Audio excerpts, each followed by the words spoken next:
Assalamualaikum warahmatullahi wabarakatuh. Perkenalkan, saya Desti Angel Prameswari dari kelompok 6 yang juga beranggotakan Don Bosco Radianto, Syakiran Yansa Perpanta, dan juga Zalika Safina Ramadan. Di sini kami akan mendemokan proyek UAS kami dari mata kuliah Keamanan Sistem Informasi yang dengan judul Simulasi Serangan dan Investigasi Forensik pada RBAC. Pada proyek ini kami membangun menggunakan PHP native, kemudian juga MySQL dan juga Bootstrap 5 tanpa framework untuk mendemonstrasikan 4 konsep utama RBAC, Privilege Escalation, Logging, dan juga digital forensik. Sistem ini punya 3 role, yaitu admin, staff, dan guest. Masing-masing punya hak akses yang berbeda. Saat login sebagai admin, di sini bisa dilihat menu paling lengkap, mulai dari kelola user, bisa menambahkan user baru, kemudian ada semua dokumen, activity log, sampai forensic report. Kemudian logout dan login sebagai staff, menunya berubah jadi lebih terbatas, hanya bisa menambah dan mengedit dokumen aja. Kemudian logout dan login sebagai guest, menunya paling sedikit, hanya bisa melihat dokumen dan tidak bisa menambah maupun menghapus apapun. Kemudian masuk ke simulasi privilege escalation atau eskalasi hak akses secara tidak sah. Pada sistem ini sengaja dibuat sebuah celah keamanan untuk kebutuhan edukasi. Pengguna tidak hanya disimpan di session server, tapi juga disimpan di cookie pada browser. Dan cookie ini bisa diubah dengan mudah oleh siapapun melalui developer tools. Di sini saya akan login sebagai guest, lalu membuka developer tools dengan klik kanan lalu pilih inspect. Selanjutnya saya masuk ke tab application, kemudian cookies,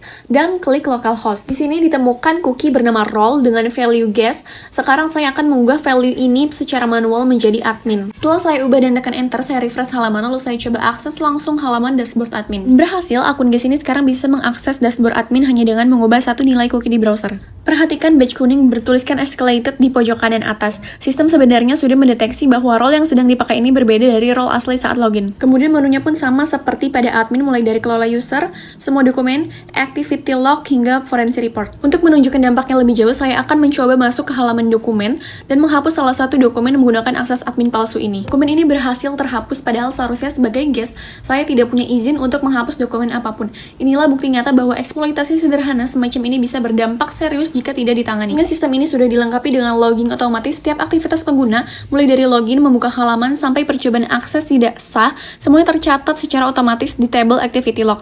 Sekarang saya login sebagai admin yang sah dan membuka menu activity log. Sini terlihat semua riwayat aktivitas dengan baris berwarna kuning menandai aktivitas yang mencurigakan, termasuk eksploitasi yang baru saja saya lakukan tadi. Sebagai admin, saya membuka menu forensic report. Di halaman ini sistem secara otomatis melambangkan log untuk menemukan siapa pelakunya. Pada tabel user terindikasi privilege escalation, terlihat jelas bahwa user bernama guest dengan IP address localhost terdeteksi melakukan eskalasi hak akses sebanyak 11 kali. Dengan kejadian pertama terdeteksi pada pukul 12:47.14, di bawahnya tabel kronologi aktivitas mencurigakan yang menunjukkan urutan kejadian detail secara detail. Dari percobaan pertama di halaman dashboard sampai akhirnya berhasil menghapus dokumen pada pukul 12:49.19. Dan untuk merangkum semuanya, sistem ini punya fitur Generate Investigation Report. Saya tinggal klik tombol ini, dan sistem akan menyusun laporan investigasi secara otomatis berdasarkan data log yang ada. Laporan ini berisi ringkasan umum, tercatat 67 total aktivitas, dengan 11 diantaranya terindikasi mencurigakan, dan 1 pelaku unik yang teridentifikasi. Laporan ini juga menjelaskan analisis metode serangan secara otomatis.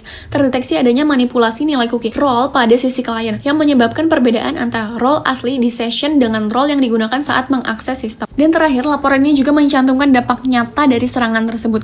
Penghapusan dokumen berjudul Kebijakan Keamanan Sistem Informasi yang dilakukan secara tidak sah oleh user guest. Dari demo ini dapat disimpulkan bahwa sistem RBAC yang tidak cukup baik hanya mengandalkan tampilan menu yang berbeda di setiap role. Otorisasi harus benar-benar divalidasi di server, bukan dipercayakan kepada data yang bisa dimodifikasi oleh pengguna seperti cookie. Selain itu, sistem logging dan kemampuan investigasi forensik digital juga sangat penting agar setiap insiden keamanan dapat dilacak, dianalisis metodenya, dan diketahui dampaknya secara akurat berdasarkan data dan bukan asumsi. Sekian demo dari kelompok kami, kurang lebihnya mohon maaf. Wassalamualaikum warahmatullahi wabarakatuh.